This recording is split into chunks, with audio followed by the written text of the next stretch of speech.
बिस्मिल्लाहिर्रहमानिर्रहीम। अस्सलाम वालेकुम। मैं हूं मोहम्मद समीर और मेरे साथ मौजूद हैं सिद्दीक जान साहब। सिद्दीक जान साहब से जानने की कोशिश करेंगे कि अगला हफ्ता जो है वो क्यों अहम समझा जा रहा है और सुप्रीम कोर्ट में क्या कुछ होने जा रहा है। सिद्दीक जान साहब, सबसे पहले तो बहुत बहुत शुक्रिया। हमारे व्यूअर्स को बताइएगा कि क्या कुछ सुप्रीम कोर्ट में अगले हफ्ते होने जा रहा है, जो बड़ी इस हवाले से कुछ चीज़ें खबरें सामने आ रही हैं। देखिए, अगला हफ़्ता मैं समझता हूँ, वैसे तो हर आने वाला घंटा, हर आने वाला दिन बहुत इंपॉर्टेंट है। जितनी तेज़ी से डेवलपमेंट्स हो रही हैं कि किसी भी वक्त जो है वो असम्बली टूटने का ऐलान हो सकता है, इलेक्शन की तारीख का ऐलान हो सकता है। आगे इमरान खान का ज़ाहिर है, अगले इमरान खान ने मार्च का ऐलान करना है। फिर महंगाई की सूरत हाल आपके सामने है, लोड शेडिंग की सूरत हाल आपके सामने है, मईशत की सूरत हाल आपके सामने है, हुकूमत के खिलाफ बेतहाशा चीज़ें हैं। लेकिन जहाँ तक सुप्रीम कोर्ट की आपने बात की, सुप्रीम कोर्ट बहुत इंपॉर्टेंट है अगले हफ्ते। और मसला ये है कि इनका सारा खेल बिगड़ गया, तहस नहस कर दिया सुप्रीम कोर्ट ने इनका सारा मंसूबा।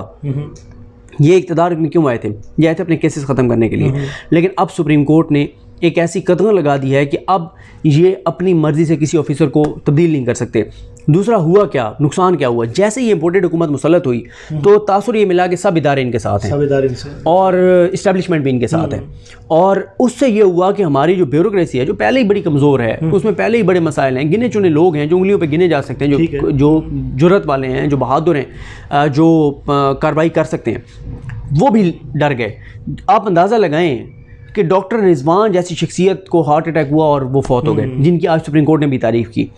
अब इससे ये तासुर मिला कि अब शरीफ ख़ानदान हमेशा के लिए इक़्तिदार में रहेगा। ये इनकी आने वाली नस्लें, इनका एहतसाब नहीं हो सकता। जिन्होंने इनका एहतसाब किया था, आते उन्होंने डॉक्टर रिजवान साहब का नाम स्टॉप लिस्ट में डाल दिया, कार्रवाइयाँ शुरू कर दी, धमकियाँ देना शुरू कर दी।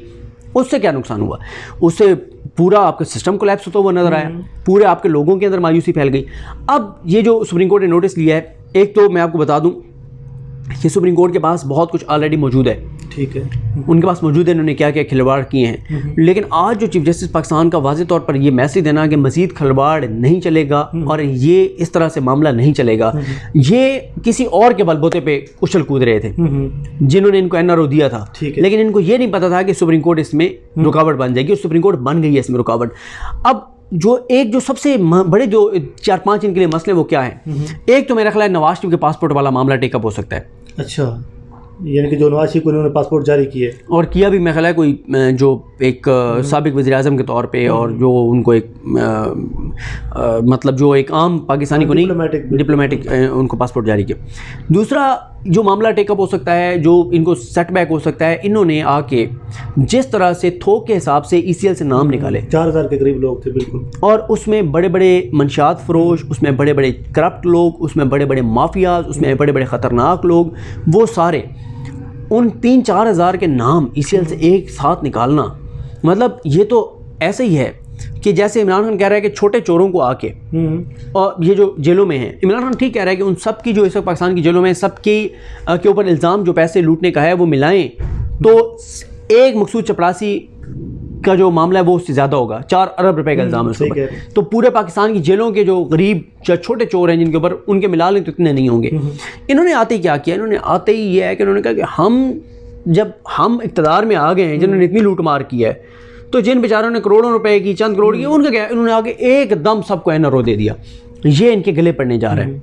ठीक है, नवाज शरीफ वाला मामला ये। एक और चीज़ मैं आपको बताऊं कि अब नैब के ऊपर जो इनका इन्फ्लुएंस है वो नहीं रहेगा, सुप्रीम कोर्ट का चेक होगा। मरीम नवाज के केस में ये बहुत कॉन्फिडेंट हैं। और इनका कुछ ये भी आ जा रहा था, दुनिया अखबार में एक खबर भी लगी हुई थी कि ये नैब लॉज में भी तरमीम करने जा रहे हैं, कोई 31 के करीब जो है उसमें जो तरमीम करने जा रहे हैं। अच्छा, उसमें ये कॉम्प्लिकेटेड सी चीज़ है कि सुप्रीम कोर्ट आया पार्लियामेंट को रोक सकती है, नहीं रोक सकती कि आप ये तरमीम क्यों करने जा रहे हैं। लेकिन गो के इस असम्बली की कोई कानूनी हैसियत उस वक्त नहीं है, इसलिए इनकी कोई कानूनी हैसियत नहीं है कि भाई बात यह है कि एक ऐसी हुकूमत जिसके वज़ीर आज़म पे, जिसके वज़ीर आला पे, जिसके वज़ीर आला सिंध पे, जिनकी तमाम कोलेशन पार्टनर्स पे, आसिफ अली जरदारी पे, सब पे नैब के केसेस हैं और PTI है ही नहीं। सिद्दीक जान साहब, एक हमने लिस्ट बनाई है, अपने प्रोग्राम में भी चलाई है कि 22 के करीब लोग हैं मुस्लिम लीग नून पे, उनमें से 2 लोग हैं जो इश्तिहारी हैं, बाकी सारे जमानतों पे। हाँ बिल्कुल, मुकदमात हैं जिन पे। तो अब जहाँ पर ये सूरत हाल होगी, इश्तिहारी, फरारी, मफरूर, भगोड़े, मतलूब लोग पाकिस्तान के अदारों को, वो बैठ के अगर कानून साजी करेंगे तो वो अपने मतलब की कानून साजी, कन्फ्लिक्ट ऑफ इंटरेस्ट है, ठीक है, मफादात का टकराव है। तो ये वो चीज़ें हैं जो सुप्रीम कोर्ट जो है वो इन सारी चीज़ों पर चेक रखने जा रही है। तो अब ये जो एक खुला खाता आपको नज़र आ रहा था ना कि जनाब पासपोर्ट भी जारी कर दो, मरियम को पासपोर्ट दिलवा दो, मरियम को बरी करवा दो, मरियम को VIP सिक्योरिटी दे दो। कन्विक्टेड हैं वो जिस तरह से वज़ीर-ए-आज़म ऑफिस वज़ीर-ए-आज़म हाउस में आ जा रही थी। और फिर अब गो के इनको जिन्होंने इनको डील दी है उन्होंने इनको ये ज़बान दी थी कि मरीम नवाज़ जो हैं वो बरी हो जाएंगे इस्लामाबाद हाई कोर्ट से। और यही वजह है कि आपने देखा टीवी पर बैठकर जो मोहम्मद ज़ुबैर हैं मरीम नवाज़ साहबा के तर्जमान, उन्होंने टीवी पर बैठकर कहा कि इस्लामाबाद हाई कोर्ट आकर देखेगा मरीम 100% बरी होने जा रही हैं। तो ये भी अब एक है कि अब तगड़े हो जाएंगे, बहुत सारे लोग तगड़े ऐसे हो जाएंगे कि उनको नजर आ जाएगा कि हमारे पीछे सुप्रीम कोर्ट खड़ी है। अगर सुप्रीम कोर्ट ना खड़ी होती तो FIA के ऑफिसर, नैब के प्रोसिक्यूटर से बेचारों की क्या हुआ है, तो सारे लेट जाते। तो इनको बड़ा ये नुकसान हुआ है। और अब एक चीज़ पे सुप्रीम कोर्ट की नज़र है, इनको अब बताना होगा डॉक्टर रिजवान का नाम स्टॉप लिस्ट में किसने डाला, डॉक्टर रिजवान को छुट्टी पे क्यों भेजा गया, डॉक्टर रिजवान पे दबाव किसका था, हमजा शहबाज। और एक जो सबसे बड़ा इनको नुकसान होने जा रहा है ना, अब फर्द जुर्म आयद होने जा रही है शहबाज शरीफ पे और हमजा शहबाज पे। अब ये हो नहीं सकता कि हमजा शहबाज और शहबाज शरीफ पे फर्द जुर्म आयद ना हो। इतना बड़ा मुल्क के अंदर मसला खड़ा हो गया है कि प्रोसिक्यूटर नैब जो इसके प्रोसिक्यूटर है FIA के, वो लिख के दे रहे हैं कि कंसर्न लोग नहीं चाहते कि इनका केस चले क्योंकि ये वज़ीर-ए-आज़म और वज़ीर-ए-आला बनने जा रहे हैं।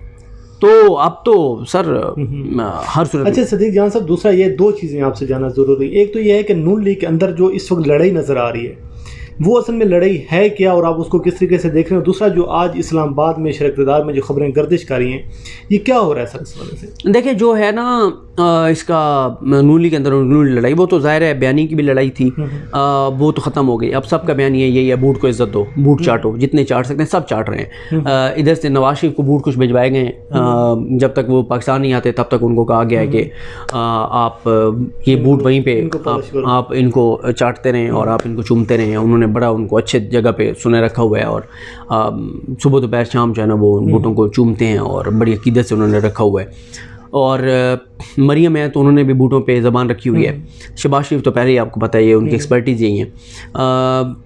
लड़ाई जो है ना वो मफादात की है, ज़ात की है। इसहाक डार वज़ीर ख़जाना बन के बाद पैसा आना चाहते हैं, नवाज शरीफ पाकिस्तान आना चाहते हैं मेरे केसेस ख़त्म करो, मरियम नवाज चाहती हैं पहले मेरे केसेस ख़त्म करो, शहबाज शरीफ कहते हैं मेरे केसेस ख़त्म करो। ये जब इक़्तिदार और ज़ात और मफाद की है ना। खान अब्बासी रात मोहम्मद मालिक के प्रोग्राम में कह रहे थे कि अगर आप में इतनी हिम्मत नहीं है मुश्किल फ़ैसले करने की तो आप हुकूमत में बैठे क्यों हैं। इसहाक डार का आज जो उन्होंने एक ट्वीट किया हुआ है, जो एक औसाफ की जो स्टोरी है मिफ्ता इस्माइल के हवाले से, तो ये चीज़ें जो हैं ये नून लीग के अंदर जो इस तरह की जो एक आ रही है लड़ाई सामने आ रही है, जो एक बयानी है कि जो एक लड़ाई है ख़ास तौर पे, तो क्या इसमें अब कुछ लोग ये चाह रहे हैं कि जी फिलफौर हुकूमत छोड़ दी जाए, कुछ लोग ये चाह रहे हैं कि नहीं जी इसको कंटिन्यू किया जाए। असल में कौन किसके साथ खड़ा हुआ है, चक्कर क्या है ये? देखें इसमें बड़ी लड़ाई है। इसमें भी जो शहबाज शरीफ और हमजा शहबाज हैं वो चाहते हैं कि अब ये हुकूमत चले, इस्टेब्लिशमेंट कंफ्यूज है और कि चले या फ़ौरन इलेक्शन हो बाद में हो। जो मरीम नवाज़ हैं नवाज शरीफ हैं वो कहते हैं फ़ौरन इलेक्शन हो या हमें ज़बान दे इस्टेब्लिशमेंट गारंटी दे कि इलेक्शन 2023 से पहले नहीं होगा, अक्टूबर 2023 से पहले, जो कि मेरा नहीं ख्याल इस्टेब्लिशमेंट के लिए इतना आसान है ये गारंटी देना।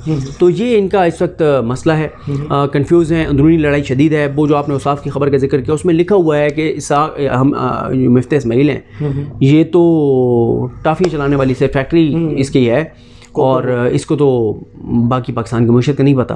तो ये अगर सूरत हाल होगी कि ख़ुद इसहाक डार मिफ्ता इस्माइल के बारे में ये कहेंगे तो मिफ्ता इस्माइल को कैसे IMF जो है वो सीरियस लेगा, उसको तो IMF कभी भी जो है वो सीरियस नहीं लेगा। तो क्या देख रहे हैं, फौरी इलेक्शन हो रहे हैं क्या? सर मुझे तो ये है कि इलेक्शन ही होंगे, दिनों में ऐलान हो जाए, हफ्तों में ऐलान हो जाए। ये इमरान खान ने कल अनाउंसमें भी करनी है इस्लामाबाद आने की। हाँ बिल्कुल। इमरान खान ज़्यादा से ज़्यादा कितनी, मेरा इत्तला है कि पहले डिसाइडेड था 24-25, मेरे ख्याल 24-25 को ये रवाना होंगे और तारीख देख लेते हैं, 24-25 को ये रवाना होंगे और 2-3 दिन में ज़ाहिर है ये पहुँचेंगे। तो क्या इत्तलात हैं, ये लाहौर से निकलेंगे 24 को ट्यूसडे, 24-25 को, 25 को भी अगर निकलते हैं तो 3-4 दिन का शायद ये रखें कि 3-4 दिन आने में लग जाएंगे। क्योंकि आज शेख रशीद भी कह रहे थे कि जो 31 मई है उसके हवाले से बड़ी डेडलाइन दी जा रही है कि 31 मई बड़ा इंपॉर्टेंट है ये पूरा जो वीक। हाँ वो ज़ाहिर है वो इसीलिए कह रहे हैं 31 मई का कि शायद 31 मई मई तक उन्होंने यहाँ पे जो है वो पहुँचना हो या इस तरह का मामला हो। देखते हैं। तो ये है कि अभी ये जो है कि अभी फौरी इलेक्शन जो है, ये हुकूमत जो आज खबरें साथ दिन चाह रही हैं कि हो सकता है कि शहबाज शरीफ कौम से खिताब कर दें और ये असम्बली सर किसी भी टाइम वो कौम से खिताब कर सकते हैं, किसी भी वक्त इलेक्शन अनाउंस हो सकता है, किसी भी वक्त असम्बलियाँ टूट सकती हैं। एक गैर यकीनी की सूरत हाल है ना, इनसे कुछ भी नहीं संभल रहा। मुईशत, डॉलर, स्टॉक एक्सचेंज में सारी सूरत हाल में फ़ायदे में कौन रहा है? सिर्फ इमरान खान को फ़ायदा हुआ है सबसे ज़्यादा, बाकी इस सियासी जमातों सबको फ़ायदा हुआ है अपने अपने हिस्से की चीज़ें। नवाज शरीफ वगैरह को एनओआर मिल गया था, वो रास्ते में रुक गया, लेकिन सबसे ज़्यादा नुकसान जो है वो पाकिस्तान का और पाकिस्तान की फ़ौज का हुआ है। सदीक जान साहब बहुत बहुत शुक्रिया, ये कुछ तफसीलात थी जो आपके सामने रखी हैं। बहरहाल देखते हैं कि जो सूरत हाल है लम्हा ब लम्हा तब्दील होती हुई नज़र आ रही है। कल खान साहब का मुल्तान में जलसा भी है, कल लॉन्ग मार्च की तारीख का ऐलान भी होगा, लेकिन ये भी खबरें आ रही हैं कि शहबाज शरीफ किसी भी वक्त जो है वो कौम से खिताब कर सकती हैं और इस हवाले से भी कोई बड़ी खबर आ सकती है। बहरहाल आपको आगाह करते रहेंगे। मुझे और सदीक जान साहब को दीजिए इजाज़त। अल्लाह हाफ़िज़।